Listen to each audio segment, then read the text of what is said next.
Well, I want to talk about training, really, because that's what I do. I've spent the last 8 years of my life pretty much working on changing the way news is gathered and distributed.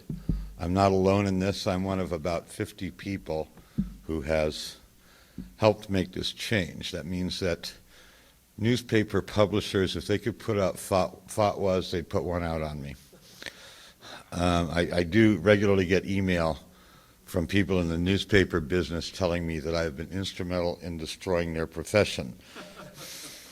Oh well, I go up now and then to places like the Columbia University School of Journalism and explain to them how they can do this and ride the change and how they can do it and how no, citizen journalism won't take over, that it is a valuable component that they should subsume and absorb just the way mainstream American recording industry has grabbed and mainstreamed rap music.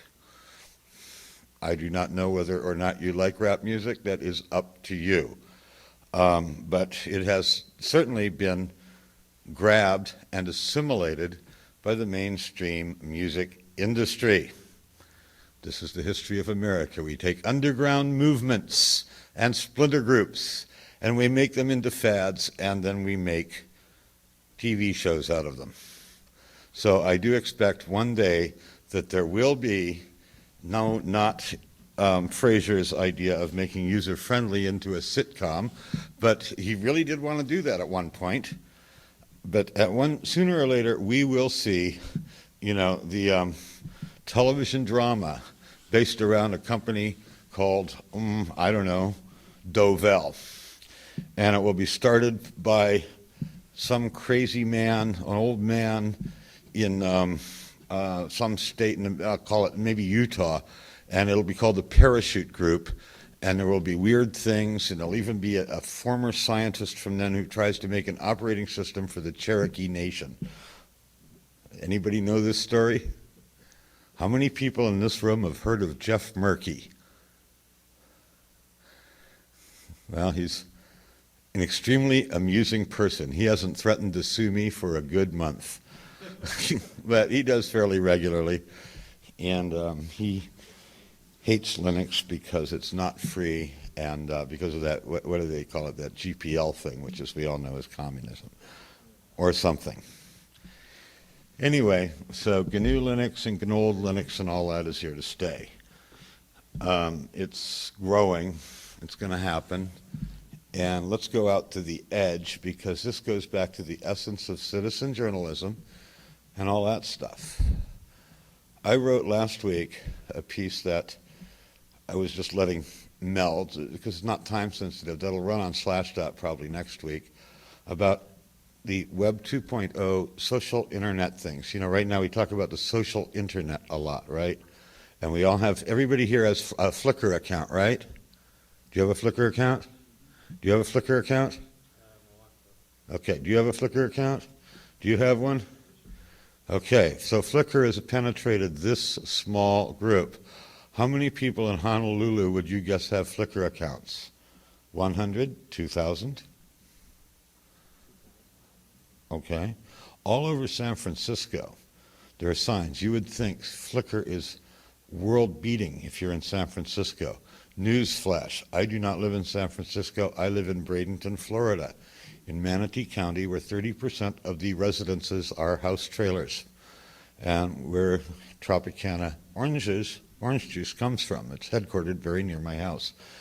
It is also, Manatee County is the center of all cut flower growing for the east coast of the United States, and most of the winter vegetables and salad stuff. That strip of Florida. That's what we really do, aside from having the Richies condomizing the coast. And nobody there knows what a Flickr is. How many people here have heard of FreeCycle? Okay, FreeCycle is not big amongst the technological sophisticates. It's like a swap meet group. The average user of FreeCycle in my neck of the woods is about 58 years old and female. And yet, I've never read an article about FreeCycle in any of the hotshot online news media. I learned about it from my local newspaper. It is the only thing on the internet that I learned about from a newspaper first. So it's not being used by the cool internet kids. And it's a series of Google group or Yahoo groups actually, where you can just post items that you have and you want to give away or that you need something. There are over 800 members of Free Cycle in Bradenton, Florida. There are several thousand members in Sarasota, Florida. And Bradenton and Manatee County are so bad that the Economic Development Council's website, and this is in a town that says they want to lure tech business, can only be seen with Internet Explorer. This is not a technologically hip area. But Free Cycle is big because all you need is an internet connection and to be able to join a Yahoo group. The moderators need no technical skills, and the average moderator is, like 150 years old and retired. There's also in my area, there's Tampa Blab, which you've never heard of. It's a little local blog aggregator with a discussion group. So you can hear what other people, see what other people in your area are writing about. Your area, if you happen to live within 50 miles of Tampa, Florida. How many people here live within 50 miles of Tampa, Florida? So it's totally irrelevant for you. Does anybody here live in Oregon? Well, there's one called Orblog, and that's where the guy who's doing it in Tampa got the idea. It's intensely local. This is the sort of thing that anybody who can figure out WordPress can use. So you need somebody who can, handle just the tiniest bit of PHP to set it up. Except the guys who are already doing it will show you anyway. And then you add a picture for your town and a different domain name. You would have Hanublab. You can do this. And you'll have, 1,000, 2,000, 3,000 page views a day. Won't be a big thing, but you'll find out all the local blogs, political, social, sexual, whatever. There are crazy people around Tampa. There are crazy people here too. Now, Tampa Blab is not venture capital finance. Nobody was there at Web 2.0. There's no hotshot stuff going with it. And yet, it is successful at being what it is. This is the new face of a lot of things. And also, in the Tampa area, which I'll talk about because I live there, we have something called a Linux users group. You may remember these. The Linux users group there is primarily a professional organization where people who are small consultants and small business IT guys help each other move Linux and open source applications into their employers' and clients' places. They are not noticed by Gartner. They are noticed by Dan Kuznetsky at IDC. Why? Because he lives in Osprey, Florida, just on the other side of Sarasota. So he knows about this because he's on the email list. There's a group like that almost everywhere. And it's happening at the edges, at the very edges, and moving in. Whether Novell wants to jump in that, or Red Hat, or Green Hat, or, Windspire, or Lindros, or whomever, is okay. And it's okay if they don't. These are the people I say, hey, I put up Open Exchange, and I put it on my server, and you guys can all play with it, and it's been working out, and I am cool with this. I like this. People try it, and then they ask questions, and then they go try it, and that leads us to Matt Moen. How many of you know who Matt Moen is?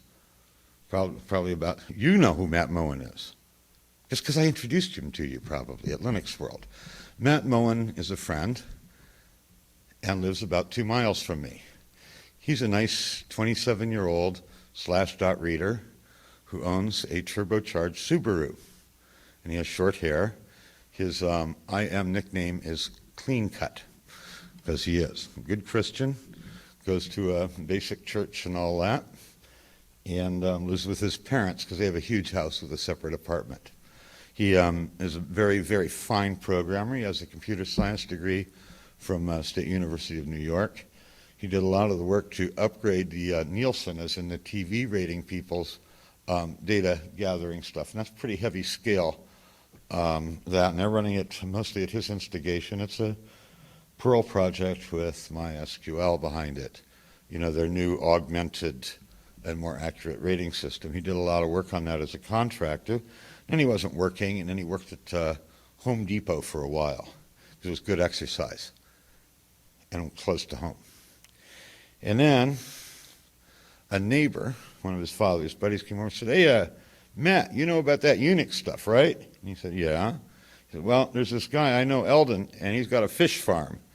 And he needs to hire a guy who knows that Unix and maybe that Linux thing that he heard about someplace on an IBM ad."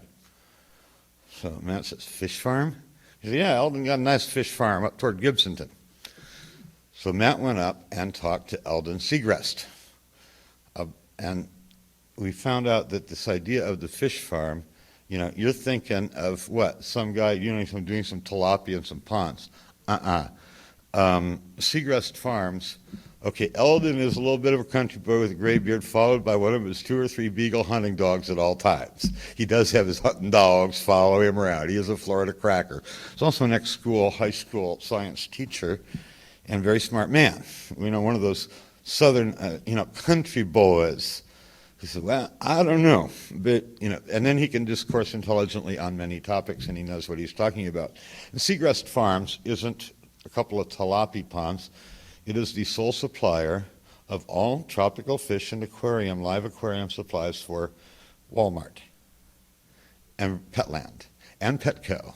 And he dominates the entire U.S., maybe not here in Hawaii, although I suspect, but the continental U.S. supply of aquarium fish. He ain't cheese. He's a wholesaler, and he's not poor. And Matt walked in and didn't find, 2 old, beiged out from cigarette smoke desktops and a lot of paper. No, he walked in and found a not bad Citrix and client-server network already running. And he found that Eldon was very smart, and that Eldon's CFO was very smart too. And basically they came to a trial thing, and he worked there for a month as a contractor, and Eldon called him in and said, "All right, I'm going to pay you a number here." It was not a small figure.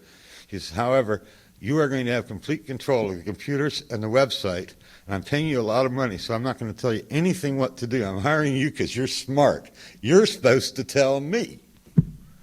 And they turned Matt loose. Last week was the day when the Exchange server went away.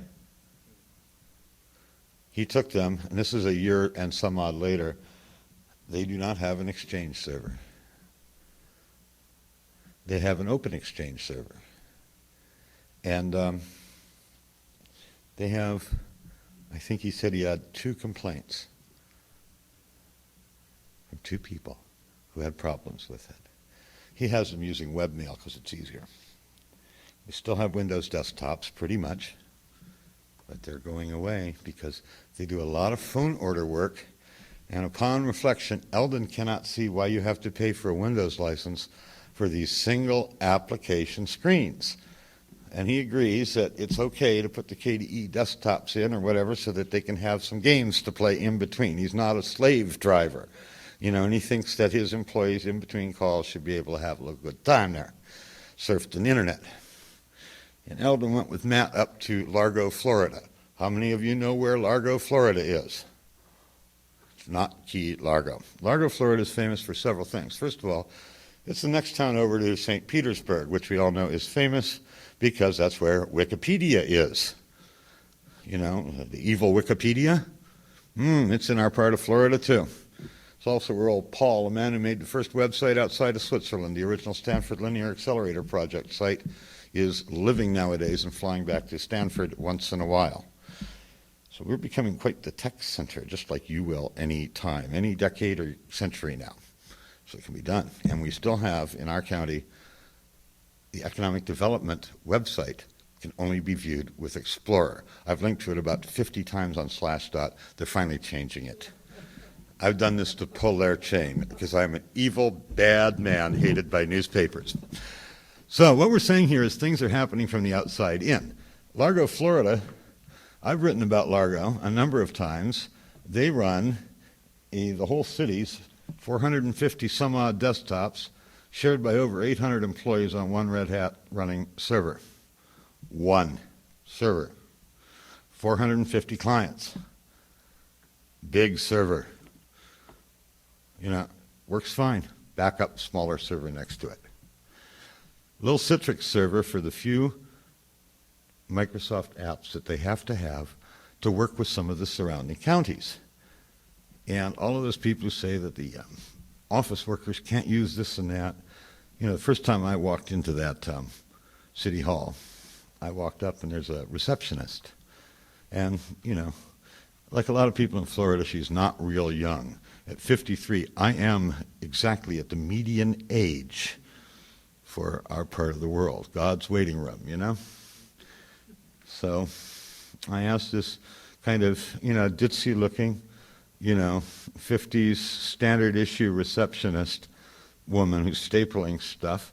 The city hall, I said, how's that computer work? Because I saw, that little gear in the lower left corner where the start button's supposed to be, And I asked her, how's the computer work? She says, oh, it's really nice. Look at my new screensaver and my new background. She said, that's Cheryl's grandchildren. She got the award this week for the best background, so we're all using it in our department. Hey, if you have a city kind of computer system, I'm going to tell you have a problem. The police, some of the police and some of the fire guys want to put up nudie pinups on their computers. No, can't do that. But wait, what if you had a central server and you could control that? You wouldn't have that problem, would you? Now, if you were a smart, real smart network admin, you'd have a contest to see who had the different desktop background and the best screensaver of the week. And you'd have a whole bunch of them that were all approved, and grandchildren would be a very big subject matter at parties. And they would bring in their photos, and they'd spread throughout departments, and they'd give out a prize for the weekly best one. So they could make it into a game. You can do this in Largo. But wait. The Largo IT system is not just about having cute backgrounds. It's the fact that they're running 850 people with this many sysadmins. That many, okay? And they don't work very hard. They're very lazy men. They work in the city because even though the pay is not great, they can go home or actually out to their boats and go fishing at 4 o'clock. They're big fishermen. They had nice boats, both of them. Been on them. And their beepers didn't go off. Their beepers hardly ever go off. Their stuff just works. But wait, there's more. The City of Largo consistently wins awards for having the lowest cost per population and per total city expenditure of any municipality in Florida and now the Southeast United States. They're cheap. They're also now putting in their own concocted terminals in cop cars. They can't have thin clients in cop cars because they might lose a connection, like in a parking garage. Luckily in Florida, unlike you poor souls here, we don't have to worry about getting behind mountains because we don't have any. You have light? Oh yeah, we like lightning. Very dramatic skies, lovely. And alligators too. I was going to bring one with me just to liven things up here. But the airline, you know how they are. They're so silly nowadays. Anyway, Largo is quite the center of excellence for this sort of thing in our part of the world. And Eldon, being a smart guy, and having read some of my stories that Matt had showed him, went up to Largo and talked to them, and talked to Richard, who runs their IT department. He's a squat little old cracker. Another one. Yep, that works real good, don't it? Now the boys, they figured out what was wrong with all the computers in police cars and what's dumb about them. Why they cost so much, and they fixed it. You know what the problem with police car computers is? Who can tell me? Nah. The biggest problem is that, and this is the problem of all laptops, is the keyboard is over the guts of the thing. So let us assume you are a police, and you are in your car.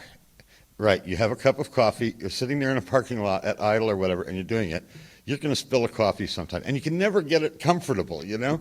Wait, we need to take the keyboard and detach it. So what if we were to buy a whole bunch of tablet computers, not because we want to use them as tablets, but because we could do that. Then we get a whole bunch of metal with lighted keys, we find, if we're assiduous buyers, keyboards, and then even that are waterproof and cover them with plastic even.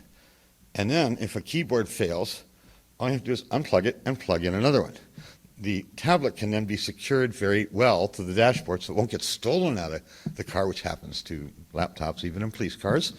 And you can now, if you're the police at night, you put your cup of coffee in your cup holder, and you can squidgy around, and you put your keyboard where you want it.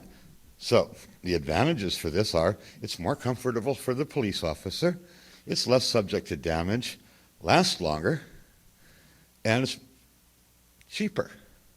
Other than these, there are no advantages.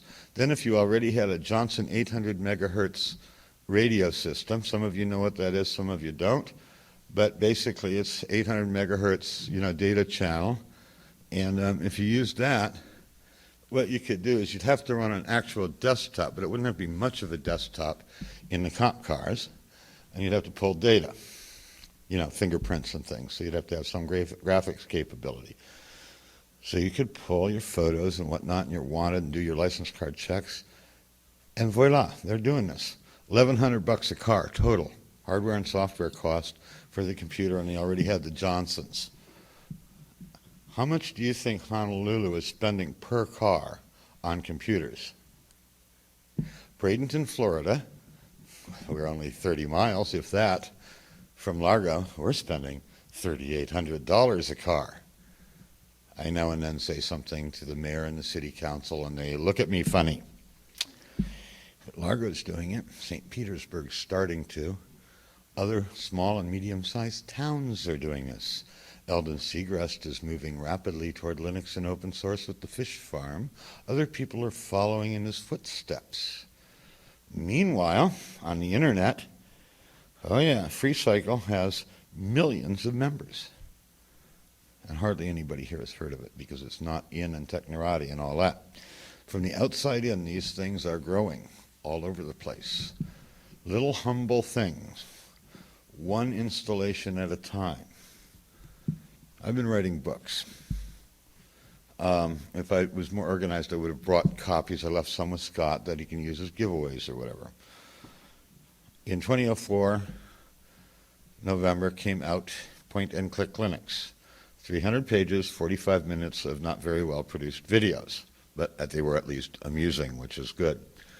2005 came out pointandclickopenoffice.org, 200 pages of text, an hour and a quarter of rather good videos.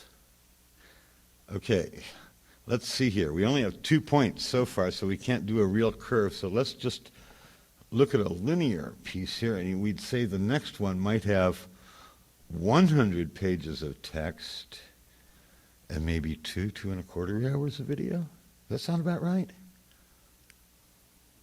How much text do we need? 50 pages? What's a page? Why should it be on paper? Why not just do it as the chapters, each an HTML file? And when you're reading that and you click on an illustration, a little flash video pops up and runs. How about that? You can have the best of both worlds. And, you can get the latest help from the whatever, so let's say Firefox.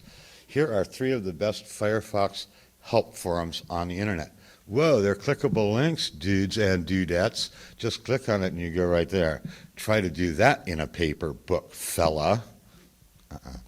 So we have here a new media forum. But it's not new, it's same old junk. And I'm calling it mixed media because I'm old enough that multimedia was like somebody showing a slide of some paisley pattern and a poet and some guy twittering on a flute. That was multimedia. Yes, I can see you're showing your age, all right. We know about you. But it's true. And of course, I think multimedia now is just anything that's video or audio that you put on the internet, right? Isn't that multimedia? Or are those vodcasts? vodcasts are where you drink a lot of vodka before you make your podcast. We've been working on that internally on the Slash.private secret authors channel. We've been working on things on podcasts and blogs and what to do with those. And this all works together. It does come back together into Linux. Because as we all know, there are blogs, right? And if you are from Appalachia or Ireland and you like to dance, you have clogs. And, we have video blogs now, which are called vlogs, but I'm still not sure if the vodka maybe doesn't get in there anywhere. Although, if you're going to do a video blog, maybe vodka helps. Don't know. Let me see what else we have. S&M people have flogs. And these are actually happening in a dumb way. We're seeing all these things develop. Most of them are awful, aren't they? How many people have listened to a lot of podcasts? How many of them have you heard that were worth listening to? Right, 5. Yeah, I'm hearing 5. I see 2. Exactly. This is the problem with blogs. I estimate that there are 300 people in the world who can do a really good blog. I may be one of them. But wait, back before there was this internet thing, I wrote what used to be called a column in a newspaper, and I also wrote feature stories in the newspaper. So to me, it's the same old thing, different method of delivery. It's all about narrative. This will get back to Linux, really it will, and open source. The 2 oldest forms of human recreation are narrative and sex. Yeah, you don't need no tools. Narrative is just telling stories. Sex, if you don't know about it, come see me after class. And if you have a note from your parents, I will tell you about it. If you're female and real cute, my wife is another matter. But those are our oldest forms of recreation. Here's a gentleman from Amazon. Amazon's basic business is distributing narratives. I try to write computer books as narratives with, and please don't anybody faint, a beginning, a middle, and an end that's a conclusion, just like a novel. Scary idea. We have no short story market anymore in this country, which is what I wanted to do when I was quite young, was write short stories. Because the television show has replaced the short story for all practical purposes. We do not have somebody writing, we don't have O. Henry, except we have people who are just as good, and they're working on The Daily Show now. And they're working on other sitcoms, but unfortunately, those have to go through major committee vettings and get screwed up before you can see them. Oh well. Gosh, we need new media. We need new ways to display this.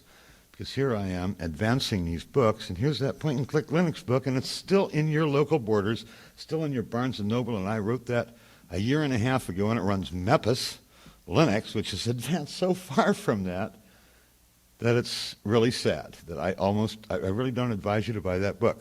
Why isn't it updated? Because, says Prentice Hall, there are too many copies in the channel, and we'd have to take them all back. Because you see, booksellers are not retailers.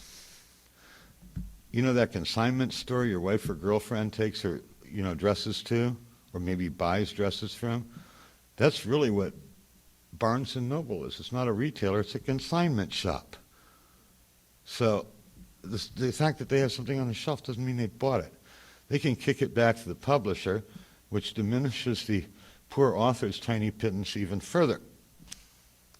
So you see, we can't update a book for a minimum of 2 years. That's fun, isn't it? Let me see. I think we need to do something about that, don't you? I sure do. Come to think of it. What's that? John, I'm just too old. I could stop reading books, but other people want to read them, and if I write them, they give me money, and I like that. I like people who give me money. If you've bought anything from ThinkGeek, we thank you. Yes, my company owns ThinkGeek. Yeah. ThinkGeek. Yes. We will sell you T-shirts that say, there are only 10 kinds of people, those who understand binary and those who don't, and things like that. Ones that say, got root? You know, cool geek things, some of which are expensive electronics. In any case, from the outside in, from the edges in, this is where I see the vast majority of small business Linux and open source adoptions in small businesses. They're not happening big time. They're happening small time. Amazon is cool. That's nice to know, thank you. Google or whatever, Giggle, whatever it is, they got all those famous Linux servers. Oh, that's so sweet. Hey, everybody VA Linux laid off, went to work for Google. I know half the staff there. I'm not kidding. Really, they did. I know a lot of people at Google. And that's real nice. These big companies, you get lots of press. They're real big. But, you know, one Matt Moen at the fish farm, one desktop at a time, one application at a time, one server at a time, down at the little investment bank down in Venice, Florida, a town where, ready for this, the median age is 76. Yeah, it is. I have two friends who live down there. They're both in their 20s. They feel young. Yeah. One of them, they both race cars, by the way. Go over to, well, no, they go over to Sebring and Daytona and race, you know, on tracks. We're talking about serious racing. Venice does have a police force. They have both cars out sometime at the same time. And they don't have much to do, but they're getting stuff now. In any case, there are these boys, and Craig works for a small investment bank, you know, handles trust funds and whatnot for old people. I wonder why. And they have maybe 20 seats, 4 servers, because they got to deal with a lot of remote stuff and reps. And he too, he's an active test bed guy. He brings stuff in that I write about, because the way I test business hardware and software, I can't test it at home. I hand it to one of my friends who has a business, and they try it and see if it works. Now, obviously, their employers have to be cognizant of this. Eldon Segrest likes it. He says, you mean I get to try out new expensive blade servers for nothing? I said, yeah. He says, hell, I'll come in and work with Matt on that after school. Or after work. He'll say sometimes school. He was a teacher a long time. I like that stuff. He likes to come down and play with the wires, too. He likes to plug stuff up. It's a private company. He owns it outright. So he can do that. The investment bank is also privately owned. So little companies, 50, 60 employees, 20. Eldon is not so little. He's just barely a small business. If he makes this one more acquisition, he won't be. He'll be over 500 employees. Takes a lot of people to get those fish out. Thinking of which, have you figured out how to put an RFID chip in a fish yet? It's a little expensive. Here's another thing, and here's something that you need a friend who does open source type stuff in a base. Inventory control programs are simple, right? What if your inventory changes in size and value? In other words, see this goldfish? Wholesale value, 4 cents. How about this goldfish? How much is it worth? Well, I don't know, about 400, maybe 40. I have goldfish that are this big myself, but I grew them from cheapies. People think they're koi. They're not. But obviously they do change. Is this an interesting inventory proposition? Is there any ERP software out there that will do this?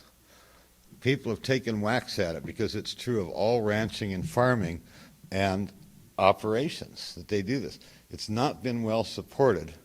So some friends of Matt are working on this. This is an open source project funded by Eldon with a little help from your friends at Walmart, because they want to be able to keep that inventory in the store too. You know Walmart runs on Linux, right?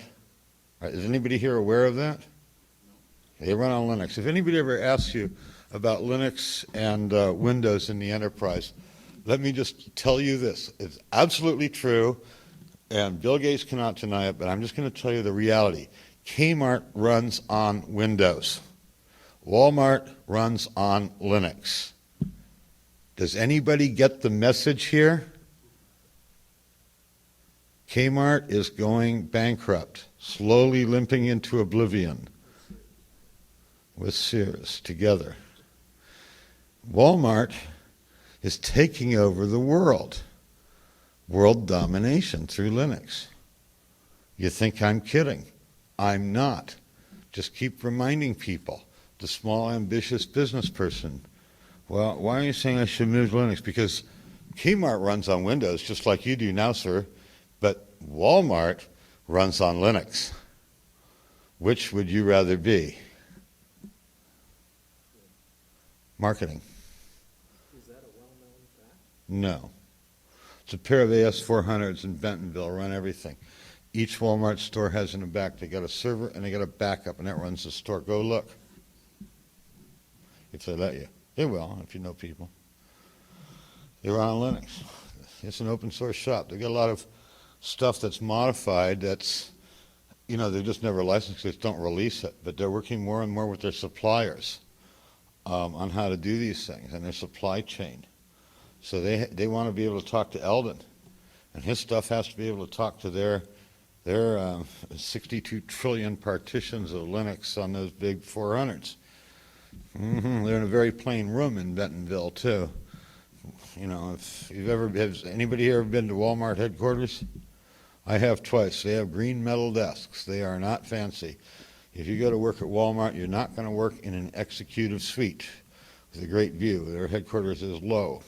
And the furniture is cheap, and the carpet is the same carpet you buy. You get everything at Walmart, okay? Except the computers. Oh, and I'm going to say one thing. There's a total digression. Those under $500 balanced laptops at Walmart.com, they suck. I know. I bought one for my wife. I don't care. Windows, Linux, it's a hardware problem. They suck. The fans are noisy. And the internal, the built-in wireless chip is like a fake onboard USB device that doesn't work very well. So I just thought I'd let you know. They're cheap because they're lousy. And sometimes just because something runs Linux doesn't make it good. In this case, no matter what, and we've tried Windows on them too, the fans are really loud. I'm sorry, high-pitched whine. If you don't have very good high hearing, that might not bother you, but I do. So that isn't working. Walmart, Linux, little companies.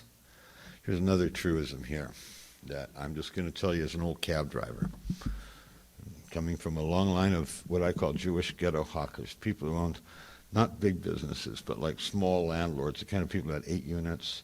My grandfather on one side had 4 pawn shops. People like that.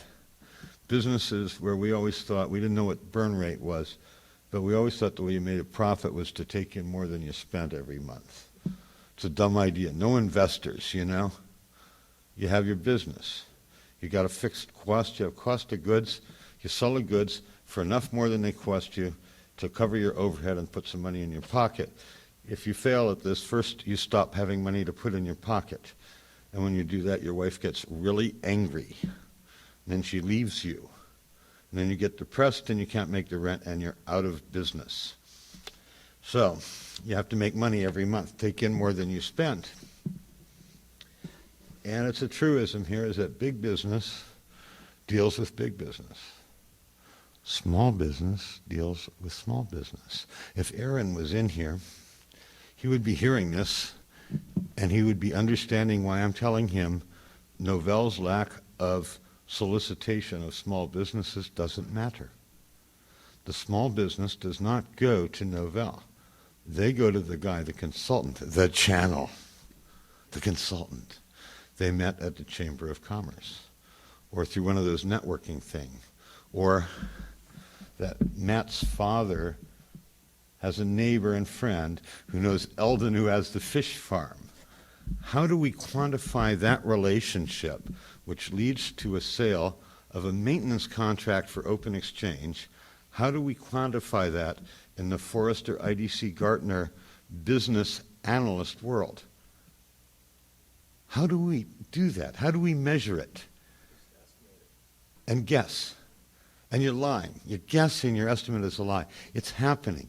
You don't know how it's happening. It's like the chess machine with the midget, except it's now Amazon online.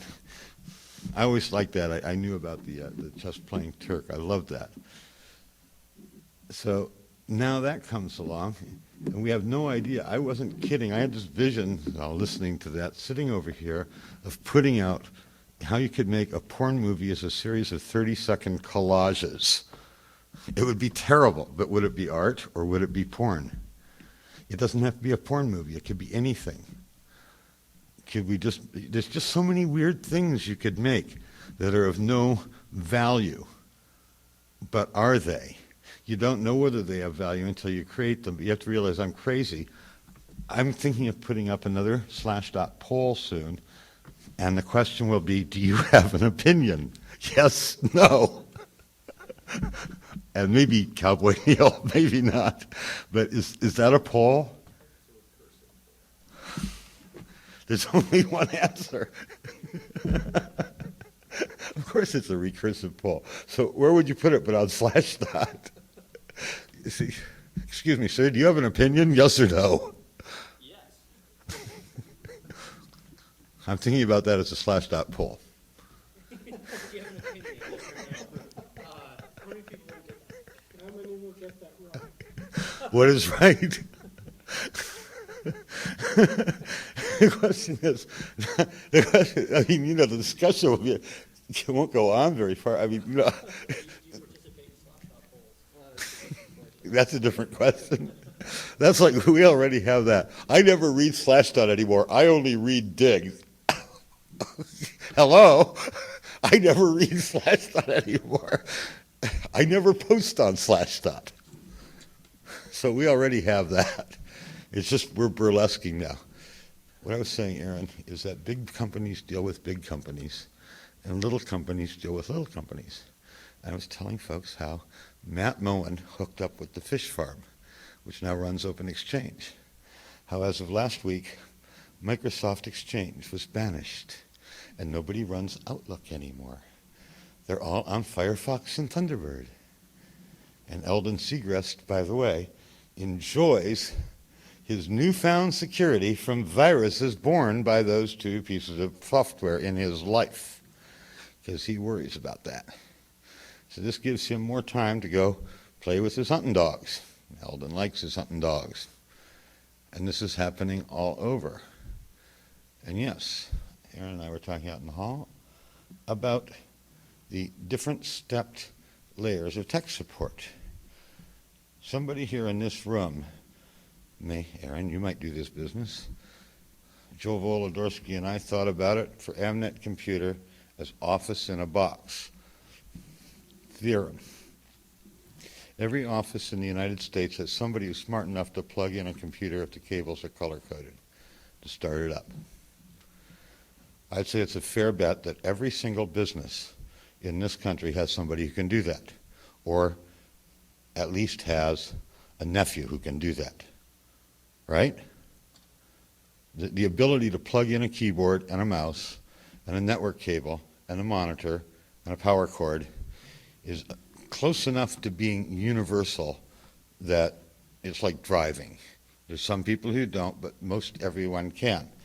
Okay, so what if we had a small client server that you bought in a box?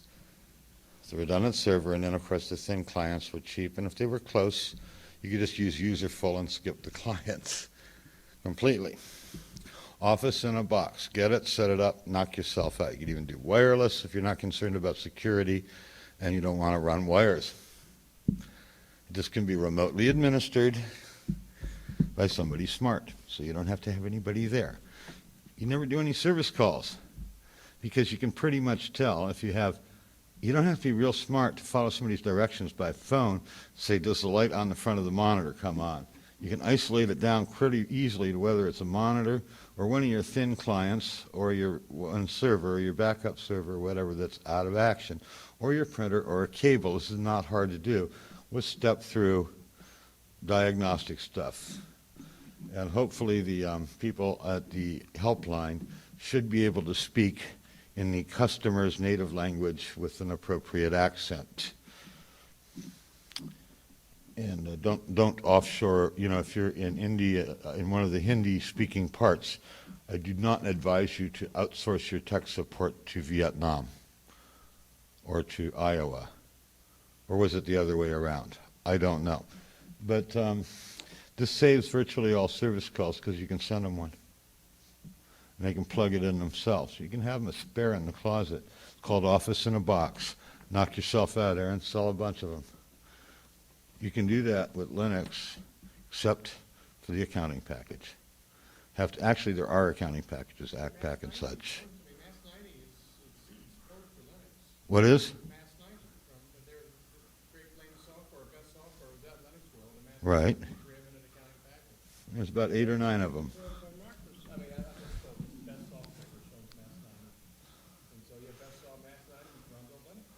Well, there you go. I said, and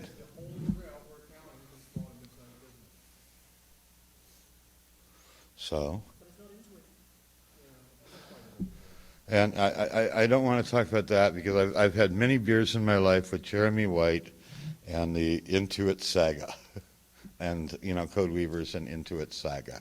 It's long, it's dumb, it's repetitive, and my wife says the soap opera Passions is much better. In any case, what we're really seeing here is things from the outside edge moving in. Flickr and LinkedIn and Boodle get all of the splash and all that. Oh boy, let's all go to Web 2.0 and let's all invest lots of mega capital and this and that. And whoa, we're all going to get to be trillionaires and stuff like that.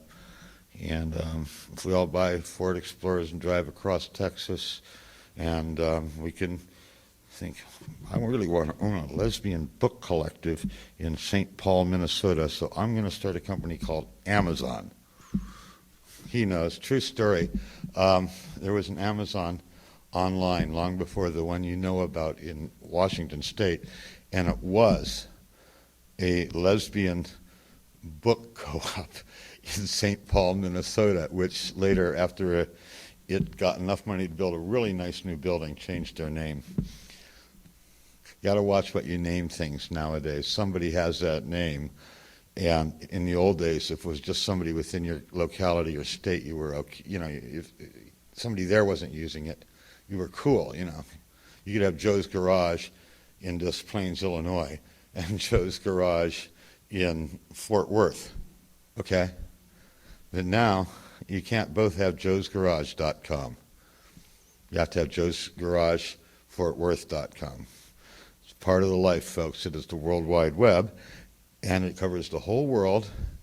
And around that world, right now, somewhere, I do not know in what country, there is a small business who is not having a 3-week problem putting in Linux, but is doing like we did in Florida, where, as you know, we're all addled by hurricanes and kind of stupid and, all that, right? We're weird and stupid. Look at how we dress. The only thing I'm missing, see, if I was from Miami, I'd have black socks to complete the outfit. I'm over 50, I'm a member of the AARP, and I'm Jewish, so I should wear black socks. And, of course, the mismatch, which is on purpose. We put in the Liberty City Learning Center there, a complete Linux-based lab, 28 workstations, just like hosts of stuff. No big deal. We did it in one day, most of which was taken up by the physical wiring. The server was prepped in 2.5 hours. The biggest problem we had with the wiring was actually the fact that we had people who spoke 3 different languages who had trouble communicating. We had 2 French speakers, 2 Spanish speakers, and 2 guys from like Tennessee who had that accent. But everybody got along and communicated, and beer helps. Beer helped, and that whole lab was put together in just about 8 hours, not 3 weeks. And it ran a whole server and all that, and it would be easier to do today. I could do it with Novell, with OpenSUSE or CloseSUSE. I could do it with Mepis. I could do it with Fedora. I could do it with any major Linux distro. And I'm a writer, not a techie. I'll bet the techie people here could do it lots faster. Go ahead. Do it. One little company at a time without worrying about the big companies. You'll be fine.